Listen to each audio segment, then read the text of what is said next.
Iran की ओर से लगातार जो हमले इजराइल पर हो रहे हैं उसे रोकने के लिए इजराइल ने पहली बार आयरन बीम का इस्तेमाल किया है।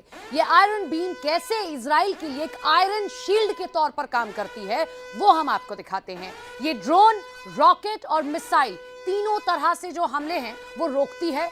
टारगेट को ये हवा में ही लॉक कर देती है और इसकी लेजर यूनिट चंद सेकंड्स में ही टारगेट को खत्म करने की क्षमता रखती है।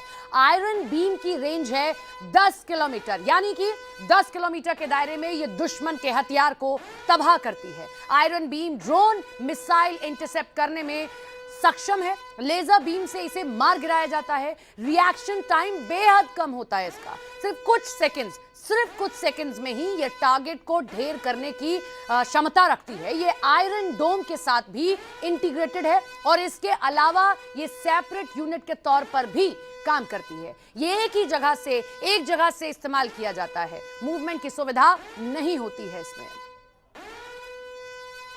और देखिए, अमेरिका, इजराइल और ईरान युद्ध के बीच एक खबर सामने आई है। बहुत गौर से इस खबर को सुनिए, समझिए, देखिए, आप तक डिटेल पहुंचाने जा रहे हैं। अमेरिका और इजराइल ने देखिए उसके परमाणु प्लांट पर हमला किया है और ये हमला नातांज न्यूक्लियर फैसिलिटी पर हुआ है। इधर इंटरनेशनल एटॉमिक एनर्जी एजेंसी कहा जाता है इसे, और ईरान में परमाणु लीक की आशंका यहां पर है और ईरान के कई शहर फिलहाल खाली कराने पड़ सकते हैं। आप सोचिए कितनी खतरनाक स्थिति यहां पर नजर आ रही है। आइए अब तक ये पूरा मैप जो है वो पहुंचाते हैं, क्योंकि ये परमाणु जो खतरा है उसके लिहाज से नातांज न्यूक्लियर फैसिलिटी ईरान की राजधानी तेहरान से करीब, आपको बता दें, जो ये तस्वीर है वो 250 किलोमीटर दूर है। न्यूक्लियर रेडिएशन की जो स्थिति है, जो इस वक्त आप देख रहे हैं सैरों के जरिए, कशान के जरिए, जो 5 शहर नातांज के सबसे ज्यादा नजदीक है वो कौन से है? काशान इसमें शामिल है, इसके अलावा अर्दिस्तान इसमें शामिल है और साथ ही साथ इस्फहान भी शामिल है और नाइन और